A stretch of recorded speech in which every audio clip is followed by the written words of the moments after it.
불행했던 과거와 무서웠던 사연을 하나 써보려고 합니다. 속풀이도 하고 많은 분들께 큰 재미를 드리고 싶어 글을 쓰니 편하게 들어주셨으면 좋겠습니다. 저희 엄마는 결혼하지 않고 저를 낳았습니다. 아빠가 누군지 모르고 성장했죠. 요즘은 미혼모 시설이 잘 돼 있다는데 옛날엔 그렇지 않았어요. 물론 엄마가 도움을 요청하고 살 길을 찾으려면 얼마든지 평범하게 자랄 수 있었는데 저는 반지하 집에 방치되어 지냈습니다. 엄마는 소위 말하는 꽃뱀이었어요. 제가 이렇게 글로 엄마 이야기를 쓰자니 굉장히 부끄럽지만 솔직하게 써야 한다는 마음이 강하게 자리 잡고 있으니 하나도 숨기지 않겠습니다. 아주 어렸던 시기에는 지하방 옆집에 사는 할머니가 저를 키워주셨어요. 엄마는 한번 집을 나가면 석 달 뒤에나 돌아왔는데 늘 돈뭉텅이를 가지고 오셨죠. 그걸로 옆집 할머니에게 육아를 부탁했던 겁니다. 제가 국민학교 6년을 다니는 동안 엄마 얼굴을 본 건 손가락에 꼽힐 정도였답니다. 남자들에게 뜯어온 돈의 일부를 툭 던져주고 사라지길 반복했죠. 저는 엄마의 사랑이 고파서 어리광도 부려보고 집을 나가지 말라고 오열하기도 해봤어요. 그럴 때마다 돌아오는 건 손찌검이었답니다. 엄마는 제가 자신의 인생의 걸림돌이라며 엄청나게 많이 혼을 냈어요. 사춘기 나이가 되자 저는 엄마처럼만 살지 말자는 각오로 공부에 미쳐버렸습니다. 제가 성공할 길은 공부 말고는 없었기 때문에 다른 건 일절 생각하지 않았답니다. 남들처럼 학원을 다닐 수 있는 것도 아니었고 집에서 가르쳐주는 사람이 있는 것도 아니니 중고 책방에 가서 문제집을 사와 달달 외우고 풀면서 미련하게 공부를 했답니다. 그렇게 중학교를 다녔는데 엄마라는 사람은 지하방에 아예 발길을 끊어버리더군요. 가끔 와서 주던 용돈까지 없으니 제가 알아서 생활해야 했습니다. 먼저 동사무소에 가서 제 상황을 말하고 도움을 받을 수 있는지 물었더니 쌀과 빵과 같은 식자재를 매달 지원해 주겠다고 하더군요. 이것도 누군가 알려줬다면 진작부터 지원받았을 겁니다. 아무것도 몰랐으니 배고프면 그냥 굶기만 했었죠. 또 그때는 알바를 구하는 게 어렵지 않았어요. 중학생도 부모 허락 없이 일하는 게 가능했으니 학교가 끝나면 고깃집에서 서빙과 설거지를 하며 돈을 벌었어요. 혼자 공부하고 돈을 벌어 생활해보니 할만했어요. 혼자 외로움을 견디며 지낸 시간에 비하면 행복한 순간들이었습니다. 엄마는 어디서 무얼 하며 지내는지 모른 채 고등학교까지 잘 마쳤고 성공을 위한 대학의 문턱을 넘게 됐습니다. 저는 무조건 돈을 많이 버는 직업을 가지려고 생각했고 그것이 의사라는 결론이 나서 경기도에 있는 의대에 들어갔습니다. 차석으로 입학해서 이후부터는 수석을 놓치지 않았고 대학을 졸업하고는 일반의 면허를 취득해서 종합병원의 응급실에 취직했습니다. 응급실에 들어간 것도 솔직히 말하면 돈을 많이 준다고 해서 간 거예요. 아무튼 의사 가운을 입고 일하는 저의 모습을 보고 시시때때로 신기하면서 자랑스러웠습니다. 조금씩 가난에서 벗어나고 있던 시점에 누군가 병원으로 찾아왔습니다. 오랜만에 봐도 잊을 수 없는 얼굴이었죠. 야, 김수경, 너 엄마한테 말도 안 하고 이사 간 거냐? 지하방에 갔더니 없어서 사람 시켜서 겨우 찾아왔잖아. 야, 근데 너 의사 된 거야? 심부름센터 하는 놈이 말하는 걸 듣긴 했지만 진짜 의사 선생님이 됐네. 15년 만인가? 엄마 정말 대단하시네. 어린 자식을 버리고 나간 지 15년 만에 찾아온 거야? 왜? 이젠 꼬실 남자가 없는 거야? 인연이 어디 애미한테 그따위 막말을 해? 엄마는 응급실 한가운데서 제 뺨을 날리더군요. 15년 만의 인사가 포옹이 아닌 싸대기였죠. 저는 화가 나지도 않았어요. 엄마라는 사람이 원래 그랬었고 예상하고 있었기 때문이죠. 여전하네. 내 얼굴만 보면 손찌검하는 거. 왜? 또 내 얼굴 보니 엄마 임신시킨 놈 얼굴이 떠오르나 보지? 그래 이년아. 내가 너만 아니었어도 잘난 남자 꼬셔서 팔자 고쳤을 거라고. 왜 멋대로 내 뱃속에 생겨서 내 인생을 조진 거야? 엄마가 임신한 걸 내 탓으로 돌리는 거야? 세상 어느 부모가 그렇게 말해? 당신이라는 사람 상종하고 싶지 않으니까 나가. 여기 내가 일하는 곳이라고? 그러자 엄마 입에서 드디어 찾아온 용건을 꺼내더군요. 야 이년아, 내가 너 보고 싶어서 온 줄 알아? 니년 키운 값을 받으러 온 거야. 내가 낳아주고 길러준 값을 보상받아야겠으니 3억만 내놔라. 뭐? 날 길러준 값으로 3억을 달라고? 어이가 없다는 말을 이럴 때 쓰나 보네. 잘 들어. 엄마가 날 키워준 게 아니라 내가 스스로 컸어. 몇 달에 한 번씩 돈 던져주고 나가는 게 육아라고 생각했다면 엄마 착각이야. 이년아, 나 때문에 네가 이렇게 의사식이나 된 거잖아. 내가 널 낳지 않았으면 어떻게 됐을까? 그리고 말 잘했다. 내가 너한테 줬던 돈까지 다 받아야겠다. 3억 5천만 원 내놔. 그거 주면 조용히 나갈게. 계속되는 어처구니 없는 말에 머리가 터질 것 같았습니다. 저는 머리를 쥐어뜯으며 응급실 안에서 소리를 질렀습니다. 이런 사람이 내 엄마라니! 난 당신을 증오하고 있어. 당신 때문에 얼마나 외롭고 힘들게 살았는 줄 알아? 이제야 겨우 숨통이 트이는데 다시 날 미치게 만들려고 온 거야? 당장 꺼져. 3억 5천이 아니라 3천 원도 주기 아까우니까 내 앞에서 꺼져. 아쭈, 이년 봐라. 성질머리가 보통이 아니네. 지혜비 닮아서 정신 상태가 썩었구만. 야, 돈 주기 전까진 절대 못 나가니까 알아서 해. 여기들 보세요. 의사라는 딸년이 오갈 데 없는 애미를 쫓아내려고 하네요.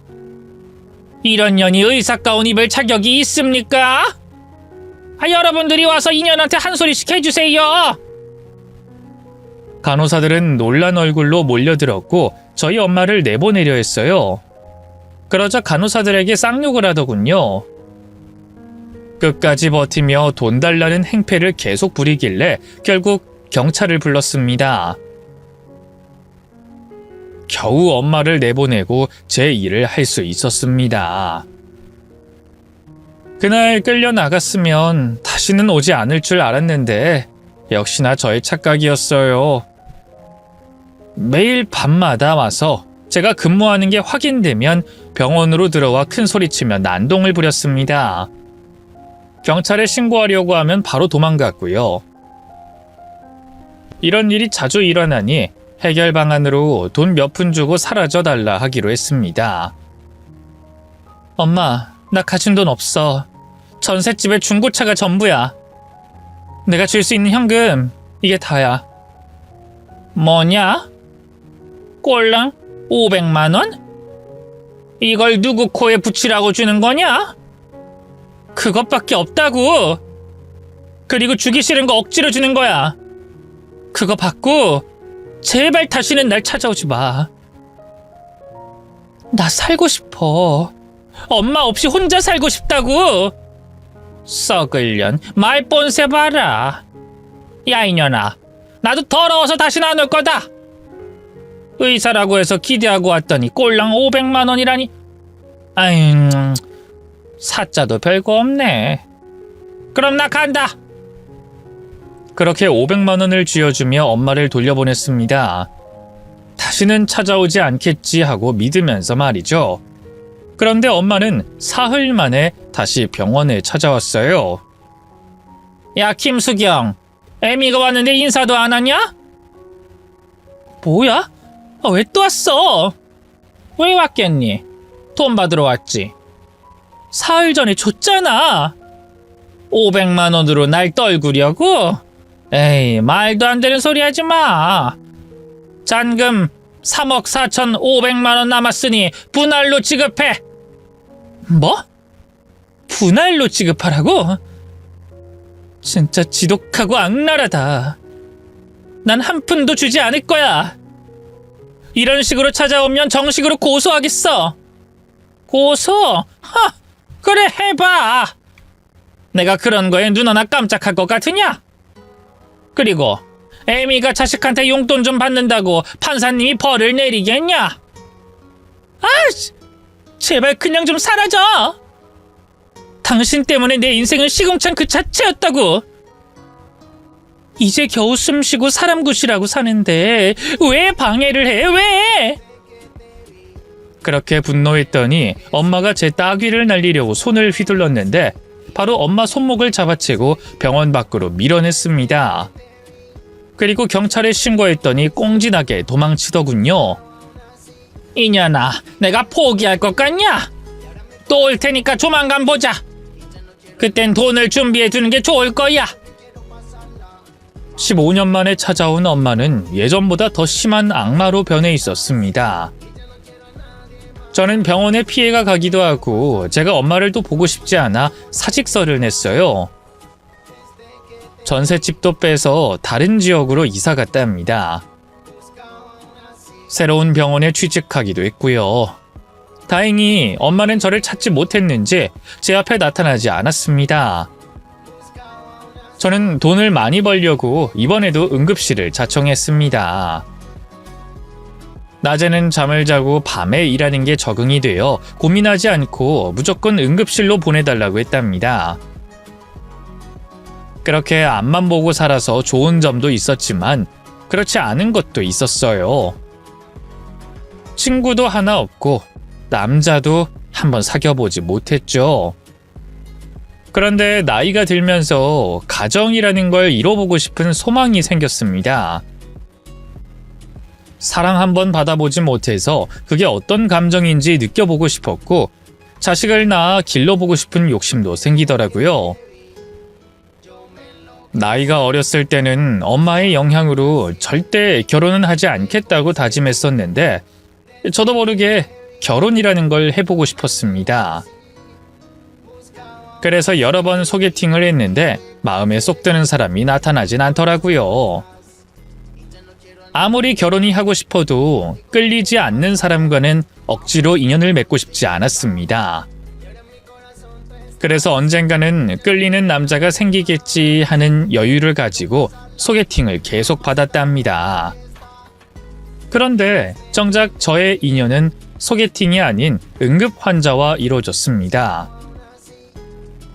교통사고를 당해 들어온 남자분을 치료하고 입원시켰는데 한 달 뒤 퇴원하고 저를 찾아왔더라고요. 저에게 고맙다는 인사를 하러 온 것 치고는 너무 많이 꾸미고 왔답니다. 김수경 선생님, 지난달에 다리 다쳐서 왔던 사람인데요. 오창석 환자님 맞으시죠? 다린 괜찮으세요? 네, 선생님 덕분에 빨리 나았네요. 여기 음료수 받으세요. 죄송하지만 이런 거 받으면 안 돼요. 마음만 받을게요. 그럼 밖에서 사적으로 만나는 건 괜찮죠? 제가 김수경 선생님과 식사 한번 하는 게 소원인데 받아주시겠습니까? 네?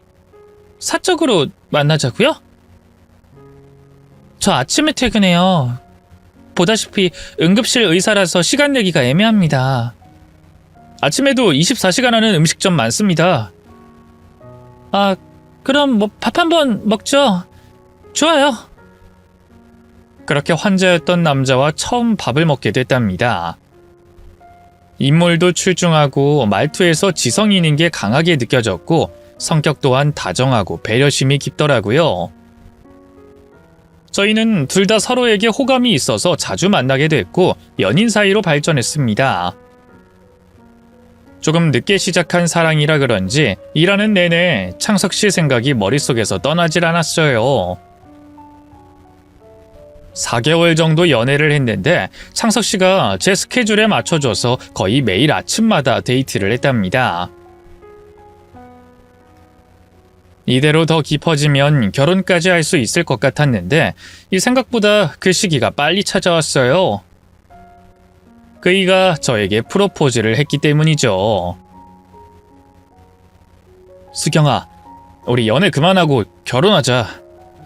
당신이 내 아내가 되어주면 아주 고맙고 행복할 것 같아. 결혼? 우리 사귄 지 얼마 되지 않았잖아. 연애한 기간이 중요한가? 그냥 서로 좋아하고 같이 살고 싶은 마음이 있으면 된 거지. 그리고 우리 둘 다 내일 모레 40이야. 2세를 생각하면 서둘러야 하지 않겠어? 2세? 아, 나도 아이를 빨리 낳고 싶긴 해. 정말? 그럼 됐네. 우리 바로 결혼하자. 그래, 좋아. 결혼하자. 저는 그이의 프로포즈를 길게 생각하지 않고 마음이 가는 대로 결정했습니다. 그런데 한 가지 걸리는 게 있었어요. 창석 씨는 제가 고아인 줄 알고 있다는 거죠. 차마 엄마 이야기를 꺼낼 수가 없어 거짓말을 하게 됐답니다. 이걸 비밀로 해야 하나 말아야 하나 고민이 많았는데 결국 실토해버렸습니다. 제가 어렸을 적 살아온 이야기와 돈을 뜯으러 왔다는 일화까지 모두 말해줬죠. 그러자 그이는 그런 엄마라면 자기라도 숨겼을 거라며 대답해 주더라고요. 그래서 저는 한결 가벼운 마음으로 예비 시댁에 인사를 갔습니다. 시댁 식구로는 시어머니와 아주버님이 계셨어요. 이 두 사람은 저를 매우 따뜻하게 대해줬어요. 아가씨가 수경씨야? 듣던 대로 엄청 예쁘네. 30대 후반이라더니 외모는 20대 중반으로 보이는걸? 아니에요, 어머님. 오늘 창석씨 가족들 뵈러 온다고 샵에 가서 꾸미고 와서 그래요. 아무리 그래도 본판이 좋으니 화장이 잘 받는 거야. 아무튼 인물 좋네. 수경씨, 의사라고 했었나? 네, 일반의로 응급실에서 근무하고 있어요. 와, 우리 집안에 의사가 들어오는 거야? 나중에 내가 며느리 개인 병원 차려줘야겠네. 아니에요, 어머님. 저는 그런 거 바라지 않아요. 제가 대단한 의사도 아닌데 개인 병원은 너무 과분합니다. 사람이 겸손하기까지 하네. 정말 마음에 든다, 수경씨. 보다시피 우리 집이 꽤 잘 사는 건 알겠지? 대대로 사업하는 집안이라 평생 먹고 살 돈이 있어서 우리 집에 시집 오면 고생은 안 할 거야. 그러니 내 아들 넓은 마음으로 받아줬으면 좋겠어. 어머님, 저 창석 씨랑 결혼하고 싶어서 승낙받으러 온 거예요. 허락은 제가 아니라 어머님과 아주버님이 해주셔야죠. 아이고, 말하는 것도 이뻐 죽겠네. 점쟁이가 우리 집에 복덩이가 들어온다고 하더니 그 말이 사실이었네. 수경씨가 우리 집 복덩이가 분명해.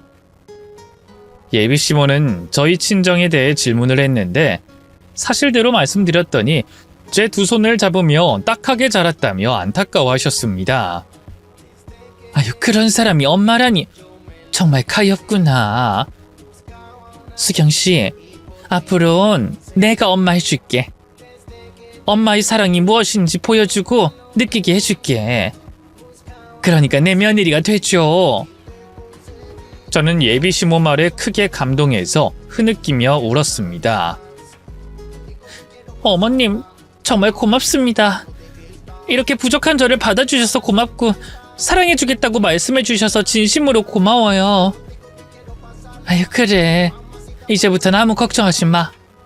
이 엄마가 널 지켜줄 거야. 알겠지?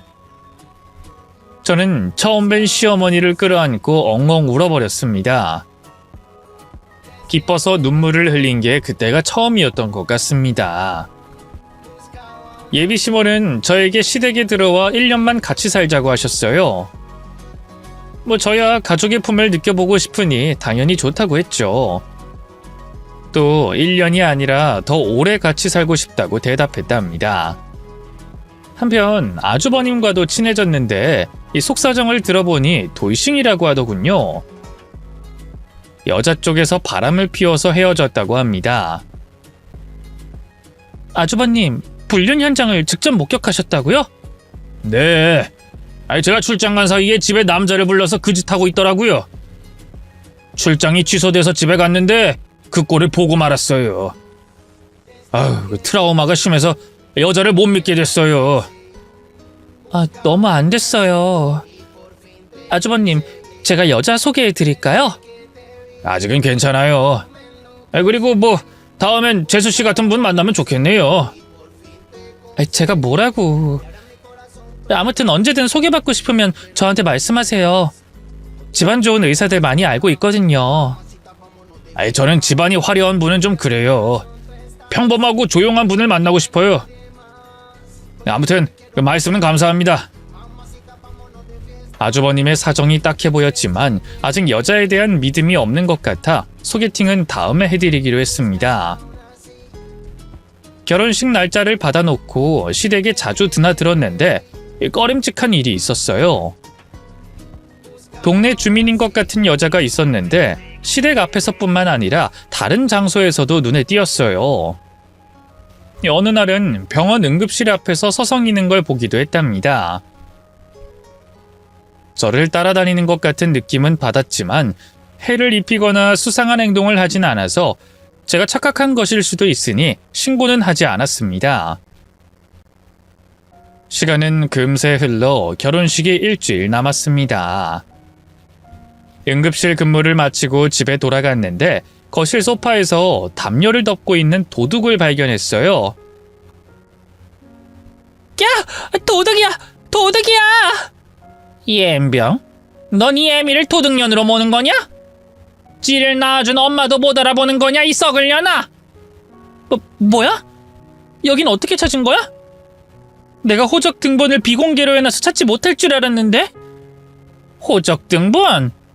이년아, 난 평생 그런 거 떼어본 적도 없다. 심부름센터에 가서 돈 몇 푼 주면 금방 찾아준다고. 김수경, 넌 엄마한테 돈 주기 싫어서 도망왔겠지만 쉽게 끝날 일이 아니야. 나는 한 번 물면 놓지 않는다고. 네가 날 꽃뱀이라 욕했었지? 그래, 나 꽃뱀이야. 근데 지금은 늙고 축 처져서 남자가 붙질 않는단 말이지. 그러니까 네가 돈 좀 해줘야겠다. 그때 말한 금액 쏴주면 바로 떠날게. 엄마가 어떻게 제 집을 찾아냈는지 알 것 같았습니다.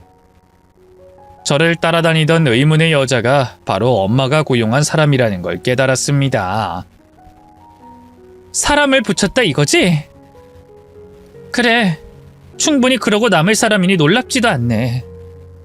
근데 지금 그 말은 돈을 안 주면 여기서 살겠다는 거야? 누구 맘대로? 내 맘대로 이년아. 넌 애미가 오갈 데 없어서 찾아왔는데 같이 살기 싫다고 소리를 지르냐? 엄마 제발! 제발 나 좀 놔줘! 힘들게 하지 말란 말이야. 그렇게 벗어나고 싶으면 돈을 줘. 신고하기 전에 나가. 진짜 경찰에 신고할 거야. 신고? 해봐. 내일 또 쳐들어올 거니까. 그리고 너 결혼한다며? 그건 또 어떻게 알았어? 내가 진짜 엄마 때문에 무서워서 오금이 저려. 돈 안 주면 내가 무슨 짓을 할지 예상되지? 머릿속에 그림이 딱 나오지 않냐? 엄마는 돈을 안 주면 시댁에 찾아가겠다는 뉘앙스로 말하더군요. 이러다 결혼이 파토나고 제 인생도 머지않아 나락으로 떨어질 것 같았습니다. 저는 이 일을 혼자 해결하는 것보다 예비 남편에게 말해서 법으로 해결하기로 마음먹었어요. 그래서 일단 엄마한테는 결혼식이 끝날 때까지 조용히 집에서 지내라고 했습니다. 그 이후에 전셋집 계약이 끝나면 돈을 빼서 돈을 주겠다고 했죠. 오케이, 접수 완료. 그럼 니년 시집 갈 때까지 조용히 짱 박혀 있으마. 나 사고 안 칠 테니까 염려하지 말고 결혼 준비 열심히 해봐라. 그래서 이튿날 남편에게 엄마가 찾아와서 걱정이라고 했더니 그이가 변호사를 고용해 처리해주겠다고 하더군요. 접근 금지까지 받게 해줄 테니 걱정 말라고 했습니다. 그래서 예비 남편 말을 따르기로 하고 걱정을 내려뒀답니다. 응급실에서 밤샘 근무를 하고 집에 돌아갔더니 엄마가 웬 남자와 침대에 누워있더군요. 저는 우라통이 터질 것 같았습니다. 엄마, 지금 내 집에서 내 침대에서 뭐 하는 짓이야? 아이고 깜짝이야. 야, 나 귀 안 먹었어. 내 연하 애인 방금 잠들었으니까 입 다물어. 진짜 가지가지한다. 더러워서 두 눈 뜨고 봐주질 못하겠네. 내가 나갈게. 그래, 뭐 곧 결혼할 테니까 엄마가 여기서 애인이랑 무슨 짓을 하든 마음대로 해. 아이고, 이제야 좀 듣기 좋은 말 하네. 그래, 이 집은 전세계약 끝날 때까지 내가 쓰도록 하마. 넌 잘난 시댁 가서 지내든지 알아서 해라. 저는 대충 옷 몇 벌을 싸서 병원 숙직실로 가서 잠을 청했습니다. 예비 시댁에 바로 들어가는 것도 눈치 보였고 무슨 일 있냐고 물으면 솔직히 털어놔야 하는데 도저히 엄마 이야기를 하고 싶지 않아 혼자 숙직실에서 지내는 게 낫겠다 싶었죠. 다만 예비 남편에게는 사실을 알리고 시댁 식구들에게는 창피하니 비밀로 해달라고 했습니다. 결혼식이 하루 앞으로 다가오자 마음을 비우고 예비 남편만 믿기로 했어요. 엄마를 어떻게 떼어낼지는 그이가 알아서 하겠다고 하니 신경 쓰지 않으려고 했답니다. 병원에 휴가를 내고 마사지를 받고 있었는데 제 옆자리 침대에 있던 여자가 말을 걸었어요. 수경아, 마사지 시원하냐? 아이, 엄마도 시원하구나. 뭐야? 엄마가 여긴 왜 있어?